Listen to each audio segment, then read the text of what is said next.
Western countries fear that Russia is preparing for a new assault on Ukraine. While Moscow denies any plans for an attack, it has signaled unspecified military action unless the West agrees to its demands on security guarantees. Kyiv has asked Western countries for arms to help it protect itself.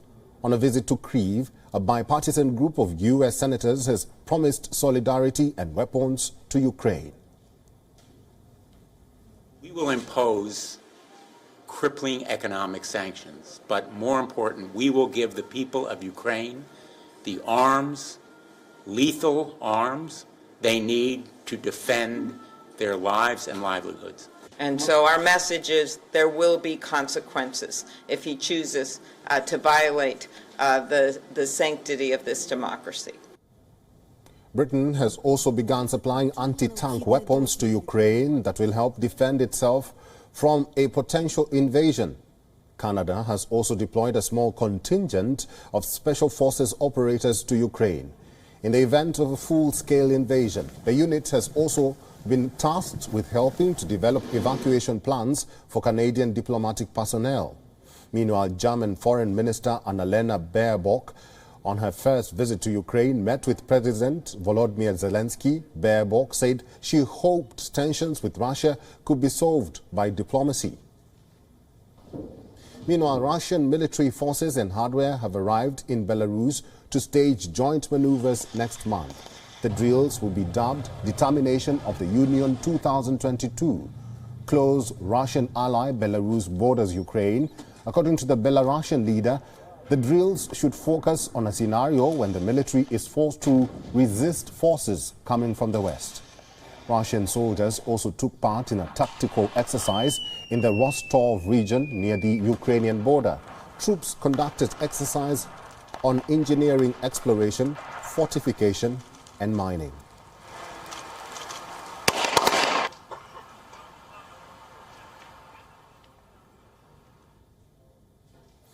Joining us live from Moscow for more on this is Stuart Smith. Thank you for your time, Stuart, and good to see you.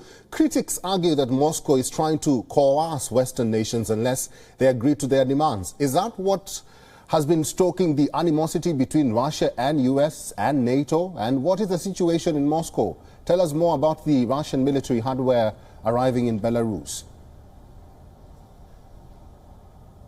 Yeah, so as things stand, the situation diplomatically between Russia, the West, NATO and the United States is that Russia is waiting for a written response to Russia's security demands, which it discussed with NATO, with the United States and with the OSCE last week. Those negotiations did not result in any kind of breakthrough, but before taking any further steps, Russia would like the US to respond in writing to its proposals and then come up with a plan to move forward. Russia says, depending on what the US says in response to these proposals, that will dictate what happens next. It will be a decision made in conjunction with the President, Russian Vladimir Putin, as well as the Ministry of Foreign Affairs and Ministry of Defense, depending on what the army believes is possible. That is all being investigated under the background, as you say, of military drills. And you've mentioned two there, but there's a third going on right now in the Leningrad region, northwest Russia, with around 2,000 troops,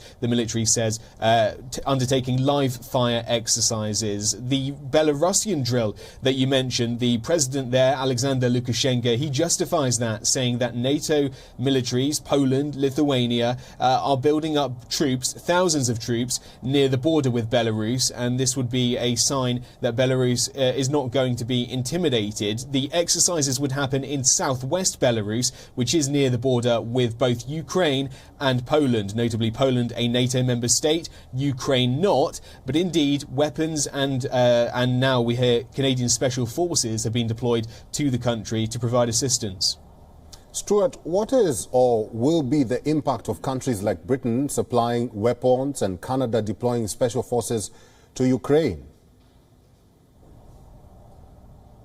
Yeah, well, the UK Defence Minister Ben Wallace, who told Parliament about the plans to send weapons to Ukraine, he says they are purely defensive. He says this support is for short-range and clearly defensive weapons capabilities. They are not strategic weapons and pose no threat to Russia. They are anti-tank defences, which is what the UK has sent. And so Ben Wallace, the Defence Minister there, making the point that the UK is not arming Ukraine with weapons to, for example, invade Russia, as Russia has claimed is a possibility, or indeed to try to take back its eastern region by force. These are purely defensive capabilities, and they are being delivered and have been being delivered over the past few days. That's in comparison, well, I should add, first of all, the United States has also already been sending equipment, naval equipment, lots of money, ammunition to Ukraine to try and bolster its defences. NATO is not, well, Ukraine is not part of the NATO military alliance, but many Western nations are willing to give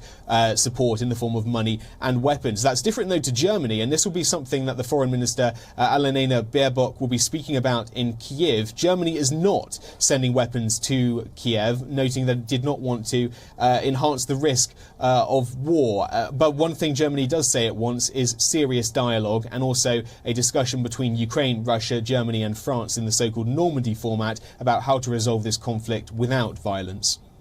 Live from Moscow, Stuart Smith, thank you very much for your insights and for talking to us today. WION is now available in your country. Download the app now and get all the news on the move.